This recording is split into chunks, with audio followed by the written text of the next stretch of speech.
ഇന്നത്തെ സെഷനിൽ നമ്മൾ പഠിക്കുന്ന പ്രിൻസിപ്പിൾസ് ഓഫ് ഇൻഹെറിറ്റൻസ് എന്ന ചാപ്റ്ററിന്റെ 6ാമത്തെ സെഷനാണ് കേട്ടോ. നമ്മൾ ഓൾറെഡി പ്രിൻസിപ്പിൾസ് ഓഫ് ഇൻഹെറിറ്റൻസ് എന്ന് പറയുന്ന ചാപ്റ്ററിൽ മെന്റൽ പ്രപ്പോസ് ചെയ്ത 2 ലോ കണ്ടു. അതായത് law of segregation and law of dominance, law of dominance and law of segregation അല്ലേ. ഈ law of dominance and law of segregation, അതിനകത്ത് ലോ ഓഫ് സെഗ്രിഗേഷൻ മാത്രമാണ് യൂണിവേഴ്സലി ആക്സെപ്റ്റഡ് ആയിട്ടുള്ള ലോ എന്നും നമ്മൾ പറഞ്ഞു. ലോ ഓഫ് ഡോമിനൻസ് ആക്സെപ്റ്റ് ചെയ്യാൻ പറ്റുന്നില്ല. കാരണം പല കേസസിലും നമ്മൾ ഈ ലോ ഓഫ് ഡോമിനൻസ് ഇപ്പൊ 2 കോൺട്രാസ്റ്റിംഗ് ആയിട്ടുള്ള ട്രേറ്റ്സ് ജോയിൻ ചെയ്തപ്പോൾ അല്ലെങ്കിൽ ഹൈബ്രിഡൈസ് ചെയ്തപ്പോൾ ഫസ്റ്റ് ജനറേഷനിലെ F1 ജനറേഷനിലെ ഏതെങ്കിലും ഒരു പേരന്റിന്റെ ക്യാരക്ടർ എക്സ്പ്രസ് ചെയ്യും, മറ്റേ പേരന്റിന്റെ ക്യാരക്ടർ എക്സ്പ്രസ് ചെയ്യില്ല എന്നും ക്യാരക്ടേഴ്സ് ഒരിക്കലും മിക്സപ്പ് ആയി പോകുന്നില്ല എന്നുമാണ് നമ്മൾ പഠിച്ചത്. എന്നാൽ അതിൽ നിന്ന് വ്യത്യസ്തമായിട്ട് ചില എക്സ്പ്രഷൻ കാണാൻ കഴിഞ്ഞു ചില ഹൈബ്രിഡൈസേഷനിൽ. അതിനൊരു എക്സാമ്പിളാണ് ഇൻകംപ്ലീറ്റ് ഡോമിനൻസ് എന്ന് പറയുന്നത്. അപ്പൊ ഈ ഇൻകംപ്ലീറ്റ് ഡോമിനൻസ് എന്ന ആ ഒരു ഇൻകംപ്ലീറ്റ് ഡോമിനൻസ് എന്ന ഒരു കോൺസെപ്റ്റ് നമുക്ക് കിട്ടിയത് സ്നാപ് ഡ്രാഗൺ എന്ന ഒരു ഫ്ലവറിംഗ് പ്ലാന്റിൽ ഹൈബ്രിഡൈസേഷൻ എക്സ്പെരിമെന്റ് ചെയ്തപ്പോഴാണ്. അതായത് പീ പ്ലാന്റിൽ ഇപ്പോൾ വയലറ്റ് ഫ്ലവറും വൈറ്റ് ഫ്ലവറും പ്രൊഡ്യൂസ് ചെയ്യുന്ന പ്ലാന്റ്സിനെ തമ്മിൽ ക്രോസ് ചെയ്യിച്ചപ്പോൾ വയലറ്റ് ഫ്ലവേഴ്സ് F1 ജനറേഷനിലും violet and white flowers F2 ജനറേഷനിൽ 3:1 റേഷ്യോയിൽ പ്രൊഡ്യൂസ് ചെയ്യുന്ന നമ്മൾ ഓൾറെഡി മെന്റലിന്റെ എക്സ്പെരിമെന്റിൽ കണ്ടതാണ് അല്ലേ. അപ്പോൾ അതുപോലൊരു കോൺസെപ്റ്റ് വെച്ച് വേറൊരു പ്ലാന്റിൽ എക്സ്പെരിമെന്റ് ചെയ്തപ്പോൾ നമുക്ക് ഡിഫറെന്റ് റിസൾട്ട് കിട്ടി. അതെന്താണെന്ന് നോക്കാം. അതായത് പി പ്ലാന്റിൽ എക്സ്പെരിമെന്റ് നമ്മൾ റിപ്പീറ്റഡ് എക്സ്പെരിമെന്റ് ചെയ്ത് കഴിഞ്ഞപ്പോഴും നമുക്ക് F1 ജനറേഷനിലെ ഫീനോടൈപ്പ് എന്ന് പറയുന്നത് സാധാരണയായിട്ട് ഏതെങ്കിലും ഒരു പേരന്റിന്റെ ഫീനോടൈപ്പ് ആയിരുന്നു കണ്ടത്. എന്നാൽ പിന്നീട് ഈ F1 ഫീനോടൈപ്പ് അത് 2 പേരന്റിനെ റിസംബിൾ ചെയ്യുന്നുണ്ടായിരുന്നില്ല. അതിന് പകരം 2ന്റെയും ഇടയിലുള്ള ഒരു ക്യാരക്ടർ ആയിരുന്നു കാണിച്ചിരുന്നത് വേറൊരു എക്സ്പെരിമെന്റ് കണ്ടക്ട് ചെയ്തപ്പോൾ. ആ എക്സ്പെരിമെന്റിൽ അവർ യൂസ് ചെയ്ത പ്ലാന്റ് ഏതാന്ന് ചോദിച്ചാൽ inheritance of flower colour in the dog flower അല്ലെങ്കിൽ സ്നാപ് ഡ്രാഗൺ അല്ലെങ്കിൽ ആന്റി റൈനം സ്പീഷീസ്, ഈ ഒരു പ്ലാന്റിലാണ് അദ്ദേഹം എക്സ്പെരിമെന്റ് ചെയ്തത്. അത് അപ്പോൾ ഇത് മെന്റലിന്റെ എക്സ്പെരിമെന്റ് അല്ല കേട്ടോ. അത് ഒരു വളരെ നല്ലൊരു എക്സാമ്പിൾ തന്നെയാണ് ഈ ലോ ഓഫ് ഡോമിനൻസ് അത് കറക്റ്റ് അല്ല എന്ന് പ്രൂവ് ചെയ്യുന്നത്. അത് കാണിച്ചത് ഇൻകംപ്ലീറ്റ് ഡോമിനൻസ് ആണ് കേട്ടോ.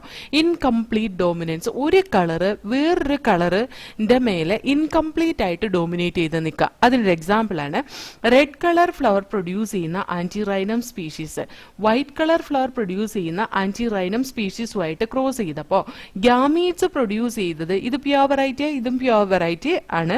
ഇത് ഗ്യാമീറ്റ്സ് പ്രൊഡ്യൂസ് ചെയ്തപ്പോൾ ക്യാപിറ്റൽ ആർ സ്മോൾ ആർ അതിന് കൊടുത്തേക്കുന്ന സിമ്പിൾസ് ആണ് കേട്ടോ. ക്യാപിറ്റൽ ആർ റെഡും സ്മോൾ ആർ വൈറ്റും. ഇത് തമ്മിൽ കമ്പൈൻ ചെയ്തുണ്ടായേക്കുന്ന ഈ ഹെട്രോസൈഗസ് ഹൈബ്രിഡ് ഇൻഡിവിജ്വൽ ആയിട്ടുള്ള F1 ജനറേഷനിലെ ഓസ്പ്രിങ്സ് അത് പ്രൊഡ്യൂസ് ചെയ്ത എല്ലാ ഫ്ലവേഴ്സും പിങ്ക് കളർ ആയിരുന്നു. പിങ്ക് കളർ 2 പേരന്റിലും കാണുന്നില്ല. ഈ റെഡ് കളർ ഡൈല്യൂട്ടഡ് ആയി പോയി. എന്തുകൊണ്ട്? വൈറ്റ് കളർ കൊണ്ട്. അതാണ് ഈ പിങ്ക് കളർ കാണിച്ചത്. ഇനി ഈ പിങ്ക് കളർ ഫ്ലവർ പ്രൊഡ്യൂസ് ചെയ്യുന്ന പ്ലാന്റ്സിന് സെൽഫ് ഫെർട്ടിലൈസേഷൻ നടത്തി F2 ജനറേഷൻ ഉണ്ടാക്കി. അതായത് capital R small R cross with capital R small R. ഇവിടെ ആന്റി റൈനം അല്ലെങ്കിൽ സ്നാപ് ഡ്രാഗൺ ഫ്ലവർ അത് ബൈസെക്ഷൽ ഫ്ലവർ ആണ്, സെൽഫ് ഫെർട്ടിലൈസേഷൻ നടത്താൻ കഴിയുന്ന ഫ്ലവർ ആണ്. അപ്പോൾ അവിടെ സെൽഫ് ഫെർട്ടിലൈസേഷൻ നടത്തുമ്പോൾ ഇവിടുത്തെ ഗ്യാമീറ്റ് ഫോർമേഷനിൽ ക്യാപിറ്റൽ ആർ കണ്ടെയ്നിങ് ഗ്യാമീറ്റും സ്മോൾ ആർ കണ്ടെയ്നിങ് ഗ്യാമീറ്റും ക്യാപിറ്റൽ ആർ കണ്ടെയ്നിങ് ഗ്യാമീറ്റും സ്മോൾ ആർ കണ്ടെയ്നിങ് ഗ്യാമീറ്റും മെയിലിൽ നിന്നും ഫീമെയിലിൽ നിന്നും ഉണ്ടായിരിക്കുന്നത് നമുക്ക് കാണാം. So when this is crossing together, it will form capital R condition. This together capital R small r. അതേപോലെ തന്നെ this together capital R small r and this together it is small r. അതിൽ നിന്ന് ഈ ഒരു റേഷ്യോയിലാണ് നമുക്ക് എന്ത് കിട്ടിയത്? Genotype കിട്ടിയത്. അതേപോലെ നമുക്ക് കാണാൻ കഴിഞ്ഞ എന്താന്ന് ചോദിച്ചാൽ ക്യാപിറ്റൽ ആർ കോമ്പിനേഷൻ ഉള്ളത് റെഡ് ആയിട്ടും ക്യാപിറ്റൽ ആർ കോമ്പിനേഷൻ ഉള്ളത് പിങ്ക് ആയിട്ടും സ്മോൾ ആർ കോമ്പിനേഷൻ ഉള്ളത് വൈറ്റ് ആയിട്ടും കാണാൻ കഴിഞ്ഞു.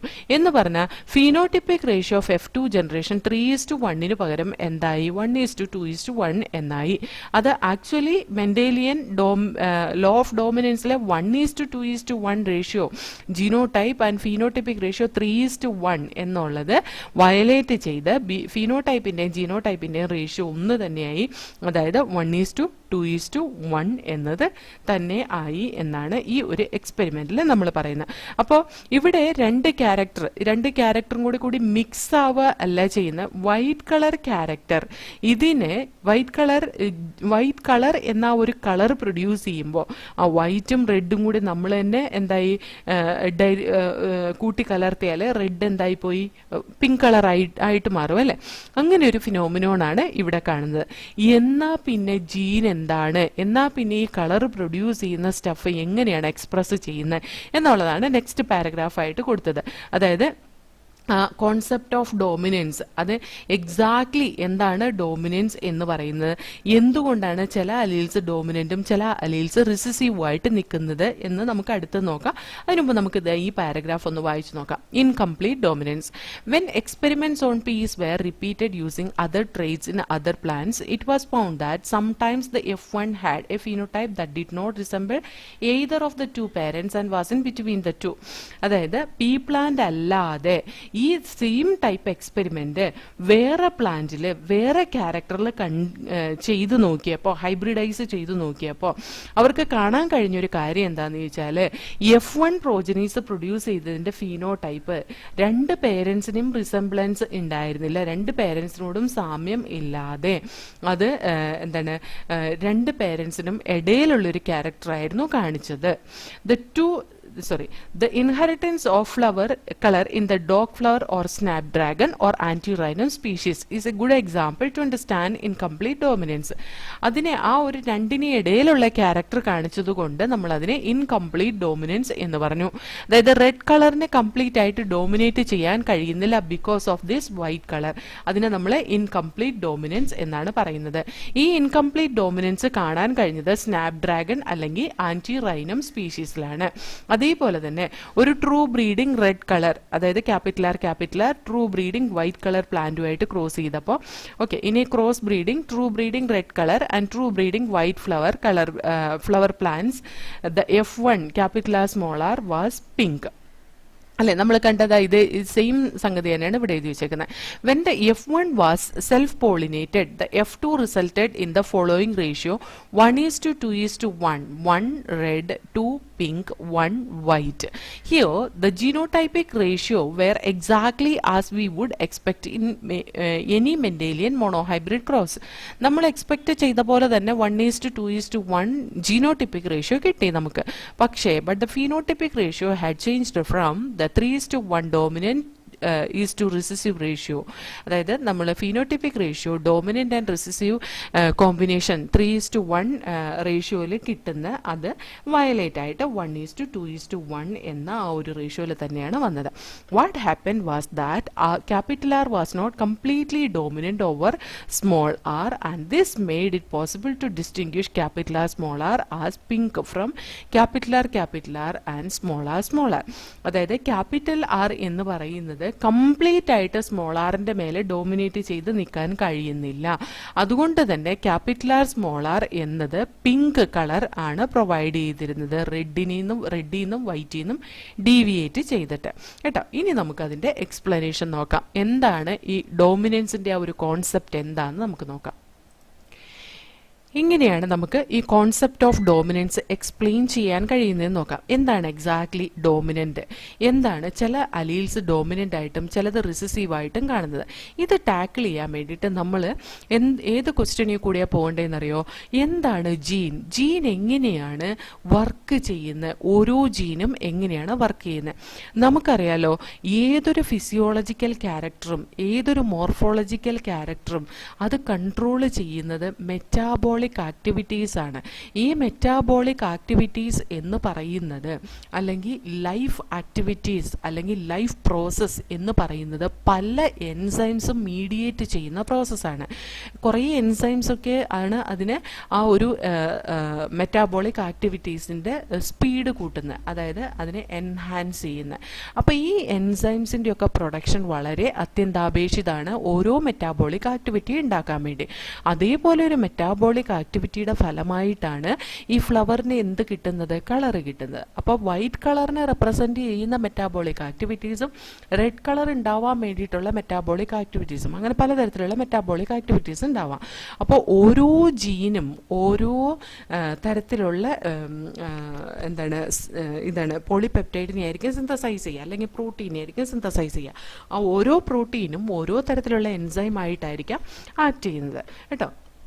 ഇനി നമുക്ക് ആ ഓരോ ജീനിനും ഒരു ഒരു ഓൾട്ടർനേറ്റ് ഫോം ഉണ്ടെന്ന് പറഞ്ഞല്ലോ. ഓരോ ജീനും എൻകോഡ് ചെയ്യുന്ന ഒരു പർട്ടിക്കുലർ ട്രെയ്റ്റ്, ഒരു പർട്ടിക്കുലർ ക്യാരക്ടർ എക്സ്പ്രസ് ചെയ്യാൻ കഴിവുള്ള ഇൻഫർമേഷൻ, എക്സ്പ്രസ് ചെയ്യാൻ വേണ്ടിയിട്ടുള്ള ഇൻഫർമേഷൻ അതിനകത്ത് കണ്ടെയ്ൻ ചെയ്തിട്ടുണ്ടാവും. അതേപോലെ അതിന് ഓൾട്ടർനേറ്റ് അലീൽസ് ഉണ്ടാവും as we are diploid organism. നമ്മൾ ഡിപ്ലോയിഡ് ഓർഗാനിസം ആണ് എന്ന് പറയുമ്പോൾ നമുക്ക് 2 സെറ്റ് ക്രോമസോം ഉണ്ട്. എവിടുന്ന 2 സെറ്റ് ക്രോമസോം വരുന്നത്? ഒന്ന് ഫാദറിൽ നിന്നും ഒന്ന് മദറിൽ നിന്നും വരുന്നതാണ്.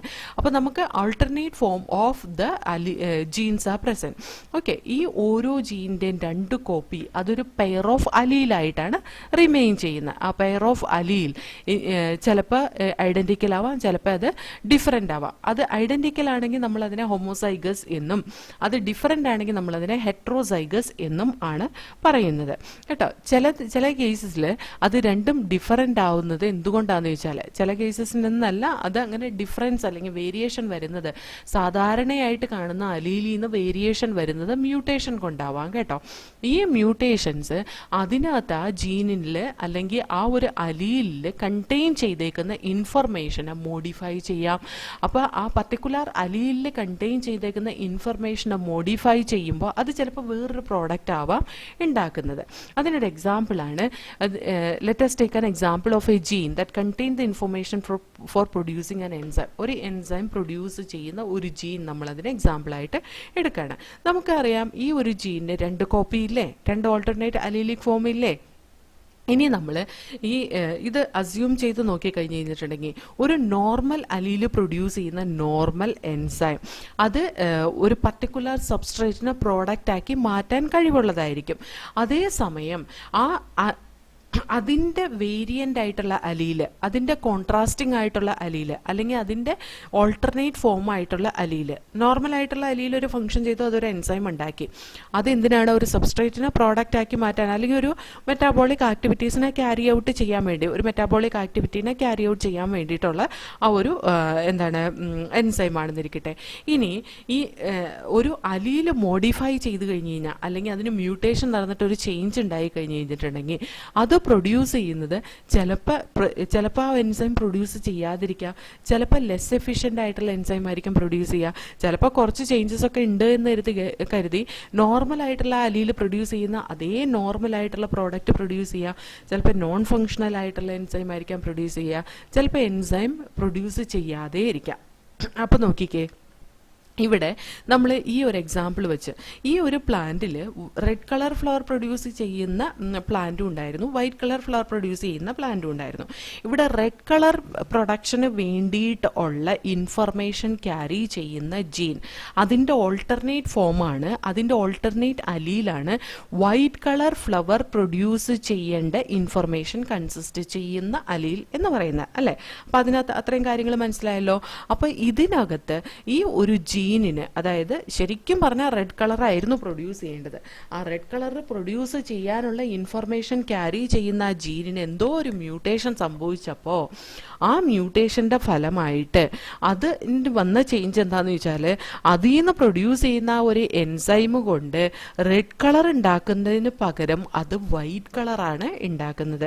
എന്ന് പറഞ്ഞാൽ അത് നോൺ ഫങ്ഷണൽ അല്ല, അതിൻ്റെ ആ ഒരു ജീൻ വേറൊരു തരത്തിലായി ഫങ്ഷൻ ചെയ്യുന്നത് എന്ന് പറയാം കേട്ടോ. അപ്പം അങ്ങനത്തെ കേസിൽ എന്തായി, റെഡും പ്രൊഡ്യൂസ് ചെയ്യും വൈറ്റും പ്രൊഡ്യൂസ് ചെയ്യും. ഇതാണ് ഇൻകംപ്ലീറ്റ് ആയിട്ടുള്ള ഒരു ഡോമിനൻസിന് കാരണമാകുന്നത് കേട്ടോ. അപ്പം അത്രയും ഭാഗം ഒന്ന് വായിച്ചു നോക്കാം, എന്നിട്ട് നമുക്ക് നെക്സ്റ്റ് ടോപ്പിക് നോക്കാം. Explanation of the concept of dominance. What exactly is dominance? Why are some alleles dominant and some recessive? To tackle these questions we must understand what a gene does. Every Every gene, as you know by now, contains the information to express a particular trait.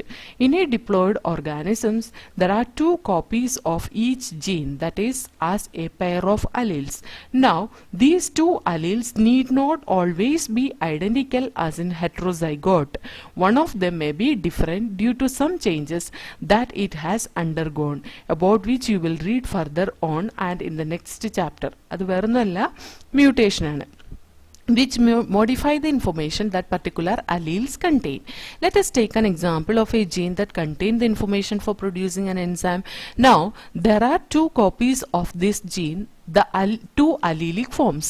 Let us assume, as is more common, that the normal allele produces the normal enzyme that is needed for the transformation of a substrate. Yes, theoretically, the modified allele could be responsible for the production of the normal or less efficient enzyme, or a non-functional enzyme, or no enzyme at all.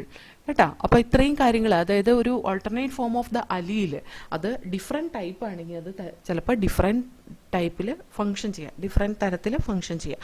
ഇപ്പോൾ ഈ white colour flower produce ചെയ്യുക എന്ന് പറഞ്ഞാൽ white colour colourless ആയിരുന്നെങ്കിൽ colour ഉണ്ടാവുകയില്ലായിരുന്നു അല്ലേ.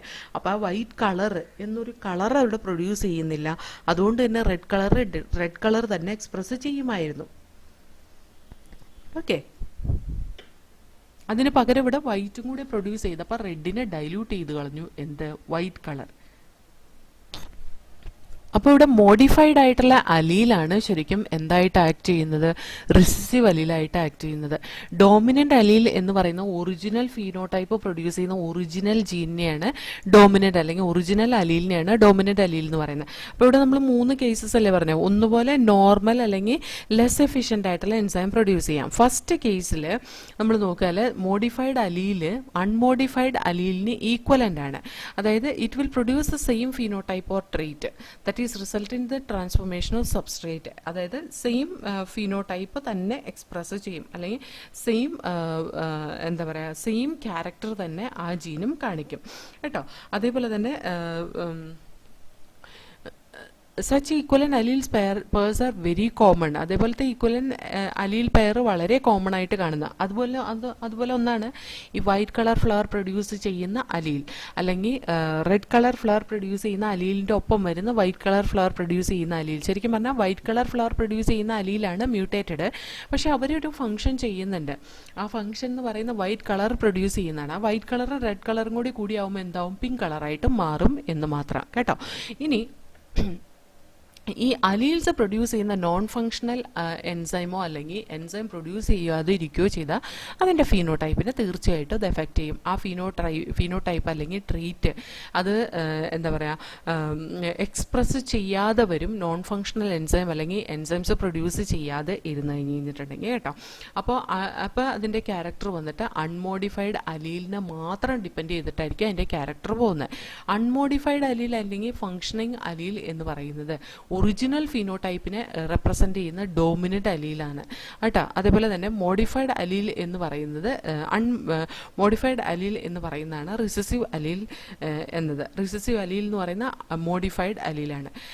അതുകൊണ്ട് തന്നെ മേലെ കൊടുത്തേക്കുന്ന ആ ഒരു എക്സാമ്പിളിൽ റിസസീവ് ട്രെയ്റ്റ് എന്ന് പറയുന്നത് നോൺ ഫങ്ഷണൽ എൻസൈം കൊണ്ടുണ്ടായതും അതുപോലെ തന്നെ അതായത് എൻസൈംസ് പ്രൊഡ്യൂസ് ചെയ്യാത്തതും ഡോമിനൻ്റ് ക്യാരക്ടർ എന്ന് പറയുന്നത് അത് ചേഞ്ചസ് ഒന്നും ഇല്ലാത്ത അലീൽ എക്സ്പ്രസ് ചെയ്യുന്ന ക്യാരക്ടറും ആണ് എന്നാണ് പറഞ്ഞത്. അപ്പോൾ ജീൻ എന്ന് പറയുന്നത് ഒരു പർട്ടിക്കുലർ ക്യാരക്ടറിനെ കൺട്രോൾ ചെയ്യുന്ന ഒരു ഫാക്ടറാണ് ജീൻ എന്ന് പറയുന്നത്. ഈ ജീന് നമ്മൾ ഡിപ്ലോയിഡ് ഓർഗാനിസ് ആയതുകൊണ്ട് ഇതിന് 2 ഓൾട്ടർനേറ്റ് ഫോംസ് ഉണ്ട്. ഈ 2 ഓൾട്ടർനേറ്റ് ഫോംസ് വന്നിട്ട് ചിലപ്പോൾ ഒരേപോലത്തെ ആയിരിക്കാം, ചിലപ്പോൾ ഡിഫറൻ്റ് ആയിരിക്കാം. ഒരേപോലത്തെ ആണെങ്കിൽ ഹോമോസൈഗസ് എന്നും ഡിഫറൻ്റ് ആണെങ്കിൽ അതിനെ ഹെട്രോസൈഗസ് എന്നുമാണ് റെപ്രസെൻ്റ് ചെയ്യുന്നത്. ഡിഫറൻ്റ് ആയിട്ടുള്ള കണ്ടീഷനിൽ അതിൻ്റെ ആ ഒരു ജീനിൻ്റെ എക്സ്പ്രഷൻ അത് ഡിഫറൻ്റ് ആവാൻ കാരണം അതിനെന്തെങ്കിലും ഒരു മോഡിഫിക്കേഷൻ അല്ലെങ്കിൽ അതിനെന്തെങ്കിലും ഒരു ചേഞ്ച് മ്യൂട്ടേഷൻ കൊണ്ട് ഉണ്ടായതാവാം. ആ ചേഞ്ച് ഉണ്ടായതുകൊണ്ട് തന്നെ അതിനെ നമ്മൾ എന്താ വിളിക്കുക, റിസസീവ് ക്യാരക്ടർ എന്നാണ് വിളിക്കുന്നത്. ഒറിജിനലി ഉള്ള ക്യാരക്ടറിനെയാണ് നമ്മൾ ഡോമിനൻ്റ് ക്യാരക്ടർ എന്ന് റെപ്രസെൻ്റ് ചെയ്യുന്നത് കേട്ടോ. ഇനി 3 തരത്തിലുണ്ടാവാം ഈ പറയുന്ന alternate form of the allele എന്ന് പറയുന്നത്, അല്ലെങ്കിൽ 3 തരത്തിലുണ്ടാവാം ഈ പറയുന്ന ആൾട്ടർനേറ്റ് ഫോം ഓഫ് ദ അലീലിൻ്റെ ഫങ്ഷൻസ്.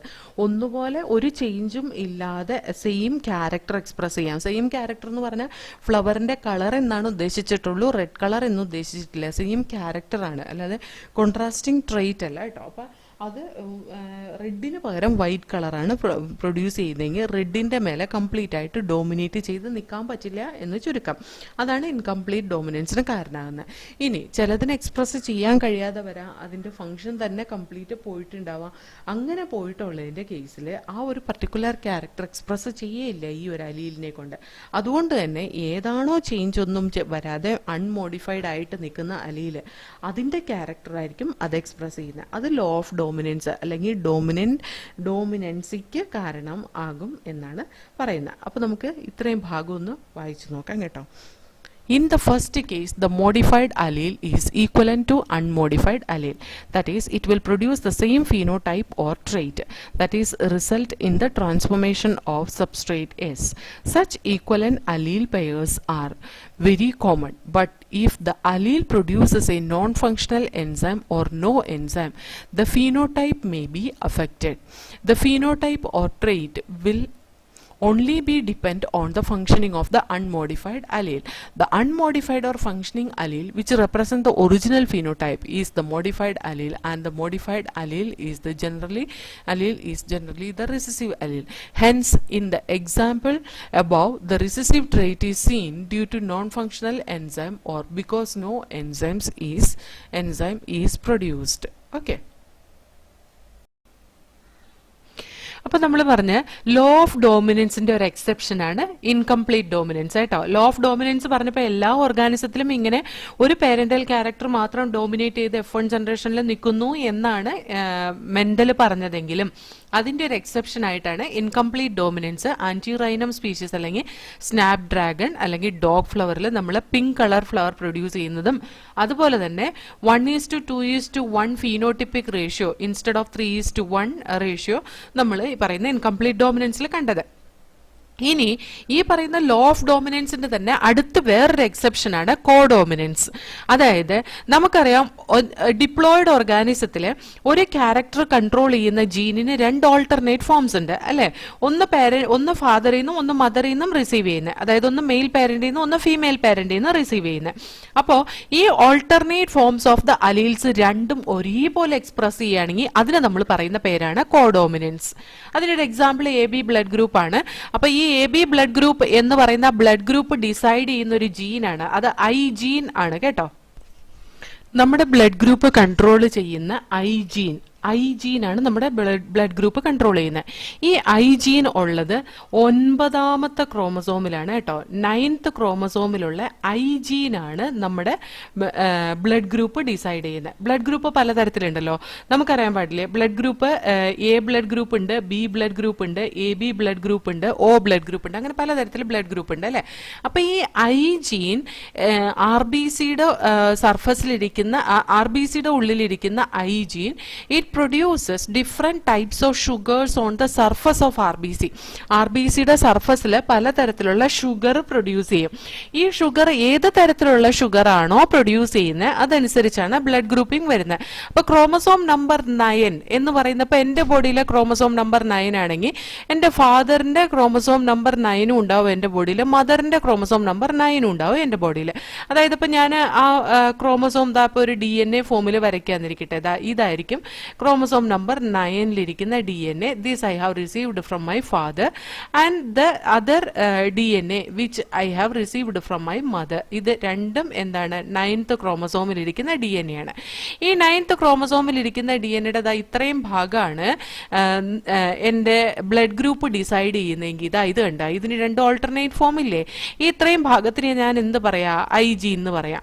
ഈ ഐ ജീൻ ഏത് തരത്തിലാണോ എക്സ്പ്രസ് ചെയ്യുന്നത് ചെയ്യുന്നത്, ഇതിനകത്തും രണ്ട് DNA-ലും ഏത് തരത്തിലാണോ എക്സ്പ്രസ് ചെയ്യുന്നത് അതനുസരിച്ചാണ് എൻ്റെ ബ്ലഡ് ഗ്രൂപ്പ് ഉണ്ടാവുക. അപ്പോൾ ഈ ഐ ജീനിന് 2 ഓൾട്ടർനേറ്റ് ഫോം ഉണ്ട്. ഈ ഐ ജീനിന് 2 ഓൾട്ടർനേറ്റ് ഫോം ഉണ്ട്. ഐ ജീനിന്റെ ഫംഗ്ഷൻ എന്ന് പറയുന്നത് ഒന്നുപോലെ ആന്റിജൻ പ്രൊഡ്യൂസ് ചെയ്യുക അല്ലെങ്കിൽ ബി ആന്റിജൻ പ്രൊഡ്യൂസ് ചെയ്യുക എന്നുള്ളതാണ് ഇതിന്റെ ഫംഗ്ഷൻ. ആന്റിജൻ അല്ലെങ്കിൽ ബി ആന്റിജൻ, അതല്ലെങ്കിൽ രണ്ടും പ്രൊഡ്യൂസ് ചെയ്യില്ല. ഓക്കെ, അപ്പൊ ഇവിടെ നോക്കിക്കേ, ഈ ABO ബ്ലഡ് ഗ്രൂപ്പ് കൺട്രോൾ ചെയ്യുന്ന ഐജീൻ റെഡ് ബ്ലഡ് സെൽസിന്റെ പ്ലാസ്മ മെംബ്രെയിനിൽ ചില ഷുഗർ പോളിമേഴ്സിനെ പ്രൊഡ്യൂസ് ചെയ്യും. ആ ഷുഗർ പോളിമേഴ്സ് ഈ RBCയുടെ സർഫസിൽ നിന്ന് പ്രൊട്രൂഡ് ചെയ്ത് നിൽക്കുകയും ചെയ്യും. ആ ഷുഗറിനെയാണ് കേട്ടോ നമ്മളിവിടെ ആന്റിജൻ എന്ന് ഞാൻ റെപ്രസെന്റ് ചെയ്തത്. ഏത് ആന്റിജൻ ആണോ ഉള്ളത് അതാണ് ആ ബ്ലഡ് ഗ്രൂപ്പ് എന്ന് പറയുന്നത്. അതിനെയാണ് ആ ആന്റിജനാണ് ഇവിടെ ഷുഗർ പോളിമർ. ആ ഷുഗർ പോളിമറാണ് ഇവിടെ ആന്റിജൻ ആയിട്ട് ആക്ട് ചെയ്യുന്നത്. ആ ഷുഗർ പോളിമർ RBCയുടെ സർഫസിൽ നിന്ന് ഇങ്ങനെ പ്രൊട്രൂഡ് ചെയ്ത് നിൽക്കുക, അതായത് ഇങ്ങനെ പുറത്തേക്ക് തള്ളി നിൽക്കുന്ന പോലെയായിരിക്കും ഉണ്ടാവുക അതിന്റെ സർഫസിൽ. ഏത് തരത്തിലുള്ള ഷുഗർ ആണോ ഈ ആന്റിജൻ ഈ ജീൻ പ്രൊഡ്യൂസ് ചെയ്യുന്നത് അതനുസരിച്ച് ആ ഷുഗർ RBCയുടെ സർഫസിൽ നിൽക്കുന്നുണ്ടാവും. ഈ ഐ ജീനിന് 3 അലീൽസാ ഉള്ളത്. 3 അലീൽസ് എന്ന് പറഞ്ഞാൽ ഒരാളിൽ 3 അലീൽ എന്നല്ല ഉദ്ദേശിച്ചത്.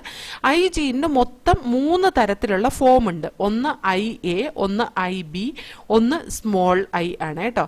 IA എന്ന് റെപ്രസെന്റ് ചെയ്യുന്നത് ആന്റിജൻ അല്ലെങ്കിൽ ഷുഗർ പോളിമർ പ്രൊഡ്യൂസ് ചെയ്യാൻ കഴിവുള്ള ജീനാണ് IA ജീൻ. അതേപോലെ തന്നെ IB എന്ന് പറയുന്നത് ബി ആന്റിജൻ അല്ലെങ്കിൽ ബി ഷുഗർ പോളിമർ പ്രൊഡ്യൂസ് ചെയ്യാൻ കഴിവുള്ളത്. അതല്ലെങ്കിൽ സ്മോൾ ഐ എന്ന് പറഞ്ഞാൽ ഇത് ഒരു ആന്റിജനെയും അല്ലെങ്കിൽ ഒരു ഷുഗർ പോളിമറിനെയും പ്രൊഡ്യൂസ് ചെയ്യുന്നില്ല എന്നർത്ഥം.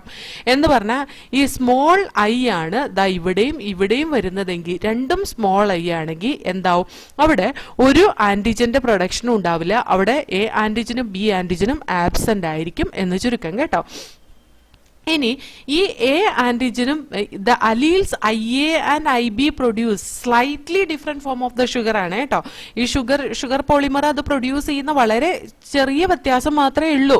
പക്ഷേ ആ വളരെ ചെറിയ വ്യത്യാസം കൊണ്ടാണ് IA അലീൽ പ്രൊഡ്യൂസ് ചെയ്യുന്ന ആന്റിജൻ അല്ലെങ്കിൽ ഷുഗർ പോളിമർ ബ്ലഡ് ഗ്രൂപ്പ് ഉണ്ടാക്കുന്നതും, അതുപോലെ തന്നെ IB അലീൽ പ്രൊഡ്യൂസ് ചെയ്യുന്ന ബി ആന്റിജൻ അല്ലെങ്കിൽ B sugar polymer B blood group ഉണ്ടാക്കുന്നതും എന്ന് ഓർത്തിരുന്നോളണം കേട്ടോ. ഇനി സ്മോൾ ഐ ഒരു ആന്റിജനെ പ്രൊഡ്യൂസ് ചെയ്യുന്നില്ല, അതുകൊണ്ട് തന്നെ അത് ബ്ലഡ് ഗ്രൂപ്പാണ് റെപ്രസെന്റ് ചെയ്യുന്നത്. ഈ സ്മോൾ ഐ ഒരു ആന്റിജനെയും അല്ലെങ്കിൽ ഒരു ഷുഗർ പോളിമറിനെയും പ്രൊഡ്യൂസ് ചെയ്യിപ്പിക്കുന്നില്ല എന്നുള്ളത് കൊണ്ട് ഇത് യുടെ കൂടെ സ്മോൾ ഐ വന്നാൽ ഈ IA ഡോമിനേറ്റ് ചെയ്ത് നിൽക്കും. അപ്പൊ ഇവിടെ ഡോമിനൻസ് കാണിക്കുന്നുണ്ട്, ലോ ഓഫ് ഡോമിനൻസും ഒബേ ചെയ്യുന്നുണ്ട്. കാരണം എന്താ, IA സ്മോൾ ഐ കോമ്പിനേഷനാ വരുന്നെങ്കിൽ അത് എന്ത് ബ്ലഡ് ഗ്രൂപ്പ് ആയിരിക്കും കാണിക്കുക, അത് കാണിക്കുന്നത് ബ്ലഡ് ഗ്രൂപ്പ് ആയിരിക്കും. അതേപോലെ തന്നെ സ്മോൾ ഐ കണ്ടീഷനിൽ മാത്രമാണ് എന്തുള്ളൂ ബ്ലഡ് ഗ്രൂപ്പ് കാണിക്കുന്നത് എന്നോർത്തിരിക്കാം. ഇനി വേറൊരു കാര്യം ഇതിനകത്ത് ഓർത്തിരിക്കാനുള്ളത്, ഇത് capital I and capital IA ആണെങ്കിൽ ഇത് ബ്ലഡ് ഗ്രൂപ്പ് ആയിരിക്കും റെപ്രസെന്റ് ചെയ്യുന്നത്. ഇവിടെ ബിയും ആണെങ്കിൽ ബി ബ്ലഡ് ഗ്രൂപ്പ് ആയിരിക്കും റെപ്രസെന്റ് ചെയ്യുന്നത്. ഇവിടെ IAയും ഇവിടെ IBയും ആണെങ്കിൽ എന്താണ്, AB ബ്ലഡ് ഗ്രൂപ്പ് ആയിരിക്കും റെപ്രസെന്റ് ചെയ്യുന്നത്. ഇനി ഇവിടെ capital IA and here it is small I ആണെങ്കിലോ ബ്ലഡ് ഗ്രൂപ്പ് ആയിരിക്കും. ഈ ബിയും അതുപോലെ സ്മോൾ ഐയും ആണെങ്കിൽ എങ്ങനെയായിരിക്കും, ബി ബ്ലഡ് ഗ്രൂപ്പ് ആയിരിക്കും, അല്ലെങ്കിൽ ബി ഷുഗർ പോളിമർ ആയിരിക്കും അവിടെ പ്രൊഡ്യൂസ് ചെയ്യുന്നത്, അതുകൊണ്ട് ബി ബ്ലഡ് ഗ്രൂപ്പ് ആയിരിക്കും എക്സ്പ്രസ് ചെയ്യുന്നത്. ഇത് 2 സ്മോൾ ഐ ആണെങ്കിൽ എന്താവും, അത് ബ്ലഡ് ഗ്രൂപ്പ് ആവും കേട്ടോ. So here we can say ഈ IA IBയും കൂടെ ഒരുമിച്ച് വരുമ്പോൾ രണ്ടും ഒരേപോലെ എക്സ്പ്രസ് ചെയ്യും. അതുകൊണ്ടാണ് എന്തുണ്ടാവുക, AB ബ്ലഡ് ഗ്രൂപ്പ് ഉണ്ടാകുന്നത് കേട്ടോ. ആന്റിജൻ അല്ലെങ്കിൽ ഷുഗർ പോളിമറും ബി ഷുഗർ പോളിമറും തമ്മിൽ വളരെ ചെറിയ വ്യത്യാസം മാത്രമേ ഉള്ളൂ. Slightly different form of the sugar while allele small I does not produce any sugar. ഇനി ഒരാളില് 2 അലീൽസ് മാത്രമേ കാണുള്ളൂ എപ്പോഴും. കാരണം എന്താ, നമ്മൾ ഡിപ്ലോയിഡ് ഓർഗാനിസം ആണ്. ഇനി ഒരു ഗ്രൂപ്പ് ആളുകൾ എടുത്താൽ അതിനകത്ത് നമുക്ക് ഈ പറയുന്ന 3 അലീൽസും IG-ന്റെ 3 അലീൽസും കാണാൻ കഴിയും. അതുകൊണ്ട് തന്നെ ഇത് മൾട്ടിപ്പിൾ അലീൽസും കാണിക്കുന്നുണ്ട്. മെൻഡൽ പറഞ്ഞ ഒരു ക്യാരക്ടർ കൺട്രോൾ ചെയ്യുന്ന ഫാക്ടറിന് 2 ഓൾട്ടർനേറ്റ് ഫോംസ് ഉണ്ടെന്നാണ് പറഞ്ഞത്. അദ്ദേഹം 2 കൂടുതൽ ഓൾട്ടർനേറ്റ് ഫോംസ് ഉള്ളതായിട്ട് പറയുന്നേ ഇല്ല. അതായത് മൾട്ടിപ്പിൾ അലിലിസത്തിന്റെ കാര്യം പറയുന്നില്ല.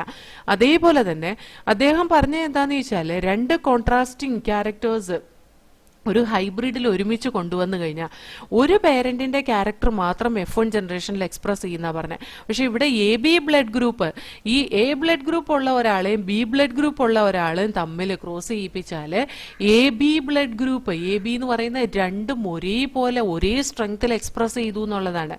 അപ്പൊ നോക്കിയേ, അത് രണ്ടും കൂടി ഒരുമിച്ച് ഡോമിനേറ്റ് ചെയ്യുന്നതിന് കോഡോമിനൻസ് എന്ന് പറയുന്നത്. അതാണ് ഈ പറഞ്ഞേക്കുന്ന കോഡോമിനൻസ് കേട്ടോ. ഇനി IB produce slightly different form of the sugar, small I ഇത് ഒന്നും പ്രൊഡ്യൂസ് ചെയ്യാത്തതാണ്. ഹ്യൂമൻ ബീങ്സ് ഡിപ്ലോയിഡ് ഓർഗാനിസം ആയതുകൊണ്ട് ഓരോ ആളിലും ഈ ഐ ജീന്റെ ഏതെങ്കിലും 2 ഓൾട്ടർനേറ്റ് ഫോം ആയിരിക്കും കാണുക. IBയും കൂടി ഒരുമിച്ചാണ് വരുന്നതെങ്കിൽ രണ്ടും കംപ്ലീറ്റ്ലി ഡോമിനന്റ് ആണ് സ്മോൾ ഐയുടെ മേലെ. അല്ലെങ്കിൽ സ്മോൾ ഐ വന്നാല് only IA will be expressed. കാരണം എന്താ, സ്മോൾ ഐ ഒരു ഷുഗറിനെയും പ്രൊഡ്യൂസ് ചെയ്യാത്തത് കൊണ്ട് അവിടെ IA എക്സ്പ്രസ് ചെയ്ത് നിൽക്കും. അതേപോലെ തന്നെ IB സ്മോൾ ഐ വരുന്നെങ്കിലോ IB എക്സ്പ്രസ് ചെയ്യും, കാരണം സ്മോൾ ഐ ഒരു ഷുഗറിനെ പ്രൊഡ്യൂസ് ചെയ്യുന്നില്ല. പക്ഷെ IB ഇത് രണ്ടും കൂടി ഒരുമിച്ച് വന്നാലോ രണ്ടും ഒരേപോലെ എക്സ്പ്രസ് ചെയ്യും, രണ്ടും അതാതിൻ്റെതായ ഷുഗേഴ്സ് ഉണ്ടാക്കും. അതാണ് AB ബ്ലഡ് ഗ്രൂപ്പ് എന്ന് പറയുന്നത്. അതിനെയാണ് കോഡോമിനൻസ് എന്ന് പറയുന്നത്. ഈ കോഡോമിനൻസ് മെൻഡൽ അദ്ദേഹത്തിന്റെ എക്സ്പെരിമെന്റിൽ പറയുന്നതേ ഇല്ല. അപ്പൊ അതൊരു ലോ ഓഫ് ഡോമിനൻസിന് ഒരു എക്സെപ്ഷൻ ആയിട്ട് നമുക്ക് കണക്കാക്കാം. അതേപോലെ red blood cells both A and B type of sugars ഉള്ളതാണ് AB ബ്ലഡ് ഗ്രൂപ്പ് അല്ലെങ്കിൽ കോഡോമിനൻസ് കാണിക്കുന്നത് കേട്ടോ. അവർക്ക് 3 അലീൽസ് ഉണ്ട്. എന്നാലും ഈ 3 അലീൽസ് ഉള്ളത് എങ്ങനെയാണ്, ഒരു ഗ്രൂപ്പ് ആളുകളെ നോക്കുമ്പോഴാണ് ഈ 3 അലീൽസ് നമുക്ക് കാണാൻ കഴിയുള്ളൂ. അല്ലാതെ ഒരു സിംഗിൾ പേഴ്സണിൽ ഒരിക്കലും ഒരു 3 അലീൽസ് ഒരുമിച്ച് കാണാൻ കഴിയില്ല. ഒരു ഒറ്റയാളില് 3 അലീൽസ് ഒരുമിച്ച് കാണാൻ കഴിയില്ല. ഒരാളിലാണെങ്കിലോ നമുക്ക് 2 അലീൽ മാത്രമാണ് കാണാൻ കഴിയുള്ളൂ. അപ്പോൾ multiple allelism it is present only in a population, it is not present in a single individual. ഒരാളിൽ മാത്രമായിട്ട് നമ്മൾ മൾട്ടിപ്പിൾ അലീലിസം കാണുന്നില്ല എന്ന് ചുരുക്കം കേട്ടോ. അത് നമ്മൾ ഓർത്തിരിക്കേണ്ട ഒരു കാര്യമാണ്. കാരണം ക്വസ്റ്റ്യൻസ് ചോദിക്കുമ്പോൾ അങ്ങനെയൊക്കെ ചോദിക്കാം. Multiple allelism it is present in a single individual or in a group of organism അല്ലെങ്കിൽ ഗ്രൂപ്പ് ഓഫ് പീപ്പിൾ, അങ്ങനെയൊക്കെ പറഞ്ഞ് ചോദിക്കാം കേട്ടോ. ഇനി ഇതേപോലെ AB ബ്ലഡ് ഗ്രൂപ്പ് ഉണ്ടാക്കുന്നതിൽ 6 ഡിഫറെന്റ് ടൈപ്സ് ഓഫ് അലീൽസിന്റെ കോമ്പിനേഷൻ പോസിബിൾ ആണ് കേട്ടോ. 6 different types of different allelic composition എന്ന് പറയുന്നത് അവിടെ കൊടുത്തിട്ടുണ്ട്. അതായത് ജീനോ ടൈപ്പ് പോസിബിൾ ആണ്. പേരന്റ് 1ന് IA പേരന്റ് 2ന് IA ആണെങ്കിൽ IA combination, AB combination, IA small I combination, IB combination. അത് ഇവിടെ ഓൾറെഡി പറഞ്ഞതാണ്. IB combination, IB small I combination, small I combination. കണ്ടോ, IB മാത്രം ഇവിടെ 2 പ്രാവശ്യം എടുത്ത് പറഞ്ഞിട്ടുള്ളതുകൊണ്ട് നമുക്കത് ഒഴിവാക്കാം. അപ്പോൾ ഒരു പ്രാവശ്യം എടുത്താൽ മതി അതിന്. അപ്പോൾ ഇത് രണ്ടും കൂടി ഒന്നായിട്ട് കൺസിഡർ ചെയ്താൽ മതി. സോ ഹിയർ 1 2 3 4 5 6 6 കോമ്പിനേഷൻസ് പോസിബിൾ ആണ് കേട്ടോ. അപ്പൊ ഇതിന്റെ ജീനോ ടൈപ്പ് എത്ര എണ്ണം വരും എന്ന് ചോദിച്ചാൽ അതിന് ആൻസർ ചെയ്യാൻ വേണ്ടിയിട്ട് നമ്മൾ ഒരു ഇക്വേഷൻ ഉണ്ട്. n×n+1 divided by 2. മൾട്ടിപ്പിൾ അലിലിസം വരുമ്പോൾ അതിന് എത്ര ജീനോ ടൈപ്പ് പോസിബിൾ ആണെന്ന് ചോദിച്ചാൽ n×n+1 divided by 2. n×n+1 divided by 2. ഇവിടെ n എന്താണെന്നറിയോ, എത്ര അലീലുണ്ടെന്നുള്ളതാണ്. അപ്പൊ ഇവിടെ എത്ര അലീലുണ്ട്, 3 അലീലുണ്ട് അല്ലെ. 3×3+1 that is equal to 4, that is divided by 2 that is equal to 6. അപ്പൊ കണ്ടോ, അപ്പൊ മൊത്തം 6 അലീലി കോമ്പോസിഷൻ ജീനോടൈപ്പ് ഓഫ് ഓസ്പ്രിങ് 6 തരത്തിൽ ജീനോടൈപ്പ് ഉണ്ടാവും. അതുപോലെ ബ്ലഡ് ഗ്രൂപ്പ് എത്ര എണ്ണം ഉണ്ടെന്ന് നോക്കിയേ, 4 ബ്ലഡ് ഗ്രൂപ്പാണ്. A blood group, AB blood group, B blood group and O blood group കേട്ടോ. ഇത് നമ്മൾ RH ഫാക്ടർ ഒന്നും വയ്ക്കാതെ പോസിറ്റീവും നെഗറ്റീവും ഒന്നും നോക്കാതെ തന്നെ പറയുന്നതാണ്. അതുകൊണ്ട് A blood group, AB blood group, O blood group, B blood group, ഇങ്ങനെ 4 ബ്ലഡ് ഗ്രൂപ്പാണ് ഇതിന് ഉള്ളത് കേട്ടോ. അപ്പൊ നമുക്ക് ഇത്രയും ഭാഗം ഒന്ന് വായിച്ചു നോക്കാം. Codominance. Till now, we were discussing crosses where the F1 resembled either of the two parents or dominants or was in between incomplete dominance. But in the case of codominance, the F1 generation resembled both the parents. A good example is different types of red blood cells that determine ABO blood grouping in human beings. ABO blood groups are controlled by the gene capital I. The plasma membrane of the red blood cells has sugar polymers that protrude from its surface, and the kind of sugar is controlled by the gene. The gene capital I has three alleles: capital I, capital A, capital I, capital B, and small I. The alleles IA and IB produce a slightly different form of sugar, while allele small I does not produce any sugar. Because humans are diploid organisms, each person possesses any two of the three I gene alleles. IA and IB are completely dominant over small I. In other words, when IA and small I are present, only IA express, because small I does not produce any sugar. And when IB and small I are present, IB expresses. But when IA and IB are present together, they both express their own type of sugars. This is because of codominance. Hence, red blood cells have both A and B type of sugars, since there are three different alleles. There are 6 different combination of these three alleles that are possible, and therefore a total of 6 different genotype of the human ABO blood types. How many phenotypes are possible? See, this one we have already told, right? IA A blood group, IA IB AB blood group, IA small I A blood group. ഇവിടെ കാണിക്കുന്ന ഡോമിനൻസും ഇവിടെ കാണിക്കുന്ന കോഡോമിനൻസും ആണെന്ന് ഓർത്തിരിക്കുക. Capital B, capital A, it show IA IB AB blood group. Capital B, capital B, IB B blood group, IB small I B blood group, small I O blood group. Okay, അപ്പോൾ ഇതാണ് blood grouping in human. Blood grouping പറയുമ്പോൾ നമ്മൾ അവിടെ പറയുന്ന 2 exception, law of ഡോമിനൻസിന് 2 exception എന്തൊക്കെയാണെന്ന് വെച്ചാൽ multiple അലീൽസും അതേപോലെ തന്നെ കോഡോമിനൻസും കൂടിയാണ് കേട്ടോ. അപ്പോൾ നമുക്ക് നെക്സ്റ്റ് പേജിൽ മൾട്ടിപ്പിൾ അലീൽസത്തിനെ കുറിച്ച് പറഞ്ഞിട്ടുണ്ട്. We will see that. Do you realize that the example of ABO blood grouping also provide a good example of multiple alleles? Here you can see that there are more than 2, that is 3 alleles governing the same character. അല്ലേ, I gene represent ചെയ്യുന്ന same character blood group എന്ന ഒരു ക്യാരക്ടറിനെ govern ചെയ്യാൻ വേണ്ടിയിട്ട് 3 തരത്തിലുള്ള alleles ഉണ്ട്. ഒന്ന് capital I, capital A, capital I, capital B, and small I. Since an individual only 2 alleles can be present, multiple alleles can be found only when population studies are made. വളരെ important ആണ് കേട്ടോ. ഇനി law of ഡോമിനൻസിന്റെ വേറൊരു exception ആണ് പറയുന്നത്. ഒരു gene ഒന്നിൽ കൂടുതൽ ക്യാരക്ടറിനെ കൺട്രോൾ ചെയ്യുന്ന, ഒരു ജീൻ സാധാരണ ഒരു ക്യാരക്ടറിനെ കൺട്രോൾ ചെയ്യുന്ന, അല്ലെങ്കിൽ ഒരു ഫാക്ടർ ഒരു ക്യാരക്ടറിനെ കൺട്രോൾ ചെയ്യുന്നതായിട്ടാണ് മെന്റലിന്റെ എക്സ്പെരിമെന്റിൽ പറയുന്നത് അല്ലേ. ചില സമയത്ത് ഒരു ജീനിന്റെ പ്രോഡക്റ്റ് അത് ഒന്നിൽ കൂടുതൽ എഫക്റ്റ് ഉണ്ടാക്കാൻ സാധ്യതയുണ്ട്. അതിനൊരു എക്സാമ്പിൾ ആണ് പീ സീഡ്സിനകത്ത് സ്റ്റാർച്ച് സിന്തസൈസ് ചെയ്യുന്ന ബി എന്ന് പറയുന്ന ബി ജീനാണ് ഈ പീ സീഡിനകത്ത് സ്റ്റാർച്ച് സിന്തസൈസ് ചെയ്യുന്നത്. അതിന് 2 അലീൽസാണ് ഉള്ളത്. നമുക്ക് സാധാരണ പോലെ തന്നെ ഒന്ന് ഡോമിനന്റ് അലീലും ഒന്ന് റിസസീവ് അലീലും ആണെന്നിരിക്കട്ടെ. ഇത് സ്റ്റാർച്ച് സിന്തസൈസ് ചെയ്യുന്ന വളരെ എഫക്റ്റീവ് ആയിട്ടായിരിക്കും ക്യാപിറ്റൽ ബി കണ്ടീഷനിൽ. ക്യാപിറ്റൽ ബി കണ്ടീഷൻ എന്ന് പറഞ്ഞാൽ ഹോമോസൈഗസ് ഡോമിനന്റ് കണ്ടീഷനിൽ വളരെ കൂടുതൽ സ്റ്റാർച്ച് സിന്തസൈസ് ചെയ്യുകയും അത് വലിയ സ്റ്റാർച്ച് ഗ്രെയിൻസ് റൗണ്ട് ഷേപ്പിൽ ഉണ്ടാക്കുകയും ചെയ്യും. എന്നാൽ capital B small B heterozygous കണ്ടീഷനാണ് അത് കാണിക്കുന്നതെങ്കിൽ, അതിന്റെ ജീനോടൈപ്പിക് കോമ്പോസിഷൻ വന്ന് capital B small B composition ആണെങ്കിൽ ഇത് സ്റ്റാർച്ച് സിന്തസൈസ് ചെയ്യുന്നതിന്റെ അളവ് കുറച്ച് കുറവായിരിക്കും. അതായത് മീഡിയം സൈസ്ഡ് റൗണ്ട് സീഡ് തന്നെയായിരിക്കും ഇത് പ്രൊഡ്യൂസ് ചെയ്യുക. Medium sized round seed. അപ്പോൾ അവിടെ സൈസ് നോക്കുമ്പോൾ കണ്ട വലിയ സൈസിൽ നിന്ന് മീഡിയം സൈസിലേക്ക് വന്നു. അപ്പോൾ അതൊരു ഇൻകംപ്ലീറ്റ് ഡോമിനൻസിനെ കാണിക്കുന്നുണ്ട് അല്ലേ. അതേപോലെ സ്മോൾ ബി ഹോമോസൈഗസ് കണ്ടീഷനിലാണെങ്കിൽ അവിടെ സ്റ്റാർച്ചിന്റെ സിന്തസിസ് വളരെ ലെസ് എഫിഷ്യന്റ് ആയിട്ടാണ് നടക്കുന്നത്. അതായത് എഫിഷ്യൻസി വളരെ കുറഞ്ഞാണ് നടക്കുന്നത്. അതുകൊണ്ട് തന്നെ ഇത് പ്രൊഡ്യൂസ് ചെയ്യുന്ന സീഡ് സീഡ് വളരെ ചെറിയ ഷ്രിങ്ക് ആയിട്ടുള്ള അല്ലെങ്കിൽ റിങ്കിൾഡ് സീഡ്സ് ആയിരിക്കും ഇത് പ്രൊഡ്യൂസ് ചെയ്യുക. അതായത് ഒരു എന്താ പറയുക റൗണ്ട് സീഡൊന്നും ആയിരിക്കില്ല പ്രൊഡ്യൂസ് ചെയ്യുന്നത്. അപ്പോൾ നോക്കിക്കേ, ഈ B gene that control the size of the grain, size control ചെയ്യുന്നുണ്ട്. ഈ സൈസ് കൺട്രോൾ ചെയ്യുമ്പോൾ സൈസിനെ റെപ്രസെന്റ് ചെയ്ത് വരുന്ന ക്യാപിറ്റൽ ബി വലുതും ക്യാപിറ്റൽ ബി മീഡിയം സൈസും സ്മോൾ ബി വലുതുമായിരിക്കും അല്ലേ, സോറി ചെറുതുമായിരിക്കും എന്ന് പറഞ്ഞാൽ അതെന്താ കാണിക്കുന്നത്? ഇൻകംപ്ലീറ്റ് ഡോമിനൻസ് ആ കാണിക്കുന്നത്. അതേപോലെ തന്നെ ഇതിന്റെ ഷേപ്പ് വന്നിട്ട് ക്യാപിറ്റൽ ബി റൗണ്ടും ക്യാപിറ്റൽ ബി സ്മോൾ ബി റൗണ്ടും സ്മോൾ ബി റിങ്കിൾഡും ആണ്. അപ്പൊ എന്താക്കി അത് ലോ ഓഫ് ഡോമിനൻസ് തന്നെയാണ് കാണിക്കുന്നത് അല്ലെ.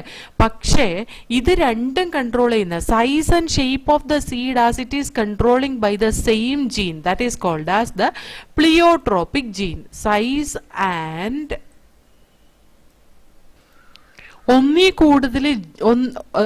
ഒരു ജീൻ ഒന്നീ കൂടുതൽ ക്യാരക്ടറിനെ കൺട്രോൾ ചെയ്യുന്നത്, അതായത് സൈസിനെയും ഷേപ്പിനെയും കൺട്രോൾ ചെയ്യുന്നതിന് നമ്മൾ പ്ലിയോട്രോപ്പി എന്നാണ് പറയുന്നത്. അപ്പൊ ഈ പ്ലിയോട്രോപ്പിനെ പറ്റിയിട്ടും മെന്റൽ പറഞ്ഞിട്ടില്ല. അപ്പൊ അതും ഇതിന്റെ ഒരു ഡ്രോബാക്ക് ആണ് കേട്ടോ. ഹെട്രോസൈഗസ് കണ്ടീഷൻ റൗണ്ട് സീഡാ പ്രൊഡ്യൂസ് ചെയ്യുന്നതെങ്കിലും അതിന്റെ സൈസ് ചെറുതായതുകൊണ്ട് അവിടെ ഇൻകംപ്ലീറ്റ് ഡോമിനൻസും കാണിക്കുന്നുണ്ട് കേട്ടോ. അപ്പോൾ ഇന്റർമീഡിയറ്റ് സൈസ് ഇൻകംപ്ലീറ്റ് ഡോമിനൻസിനെയും അതേപോലെ തന്നെ സൈസും ഷേപ്പും കൺട്രോൾ ചെയ്യുന്ന പ്ലിയോട്രോപ്പിനെയാണ് കാണിക്കുന്നത് ഇവിടെ. ഓക്കെ, ഇനി നമുക്ക് അവിടെ ഒന്ന് വായിച്ചു നോക്കാം. Occasionally a single gene product may produce more than one effect. For example, starch synthesis in pea seed is controlled by one gene. It has two alleles capital B and small b. Starch is synthesized effectively by capital B homozygote and therefore large starch grains are produced. In contrast, small b homozygotes have lesser efficiency in starch synthesis and produce smaller starch grain. After maturation of the seed, capital B seeds are round and small b seeds are wrinkled. Heterozygotes produce round seeds, and so capital B seems to be the dominant allele. But the starch grains produced are of intermediate size in capital B small b seeds. So if starch grain size is considered as the phenotype, then from this angle the allele show incomplete dominance. Therefore, dominance is not an autonomous feature of a gene or the product that it has information for. It depends as much on the gene product and the production of a particular phenotype from this product as it does on the particular phenotype that we choose to examine in case more than one phenotype is influenced by the same gene. എന്ന് പറഞ്ഞാൽ അതിൻ്റെ അർത്ഥം എന്താണെന്ന് വെച്ചാൽ dominance is not an autonomous feature. അതൊരു autonomous feature ആയിട്ടല്ല, ഒരു ജീനിൻ്റെ ഓട്ടോണോമസ് ഫീച്ചർ മാത്രമല്ല, the product that it has the information for. അതായത് ജീനിൻ്റെ പ്രോഡക്റ്റ് ആണ് എന്താ പറയുക ഡോമിനൻസ് ക്യാരക്ടർ. എന്ത് ഇൻഫർമേഷൻ ക്യാരി ചെയ്യുന്ന ജീനാണോ ആ ഇൻഫർമേഷൻ അനുസരിച്ച് അതിൻ്റെ പ്രോഡക്റ്റ് ഉണ്ടാക്കുമ്പോൾ അത് എന്താണ് ഡോമിനൻസ് കാണിക്കുക അല്ലെങ്കിൽ റിസസീവ് കണ്ടീഷൻ കാണിക്കുകയൊക്കെ ചെയ്യും കേട്ടോ. അത് ഡിപ്പെൻഡ് ചെയ്യുന്ന ചിലപ്പോൾ ഒരു ജീൻ പ്രോഡക്റ്റിനെ ആയിരിക്കാം, ഒരു പർട്ടിക്കുലർ ഫീനോടൈപ്പിന് വേണ്ടിയിട്ട് ഒരു ജീൻ പ്രോഡക്റ്റിനെ ആയിരിക്കാം ഇത് ഡിപ്പെൻഡ് ചെയ്യുന്നത്. അതേപോലെ തന്നെ ആ ജീൻ തന്നെ വേറൊരു പർട്ടിക്കുലർ ഫീനോടൈപ്പും കൂടിയിട്ട് കാണിക്കുന്നതാണ്. അതാണ് നമ്മൾ പറഞ്ഞ ഒരു ജീൻ ഒന്നീ കൂടുതൽ ഫീനോടൈപ്പിനെ കൺട്രോൾ ചെയ്യുന്നു. അതിനെയാണ് നമ്മൾ പ്ലിയോട്രോപ്പി എന്ന് പറയുന്നത് കേട്ടോ. Therefore, dominance is not an autonomous feature of a gene or the product that it has information for. It depends as much on the gene product and the production of a particular phenotype from this product as it does on the particular phenotype that we choose to examine in case more than one phenotype is influenced by the same gene. ഒന്നീ കൂടുതൽ character ഒരു gene influence ചെയ്യുന്നുണ്ടെങ്കിൽ അപ്പോൾ ആ particular ജീനിൻ്റെ expression തന്നെയായിരിക്കും രണ്ട് ക്യാരക്ടറിനെയും control ചെയ്യുന്നത്. അതിനെയാണ് നമ്മൾ പ്ലിയോട്രോപ്പി എന്ന് പറയുന്നത്. അപ്പോൾ ഇത്രയും മതി ഈ ഒരു സെഷനിൽ. നമുക്ക് നെക്സ്റ്റ് സെഷനിൽ ഇൻഹെറിറ്റൻസ് ഓഫ് ടു ജീൻസ് പഠിക്കാം കേട്ടോ.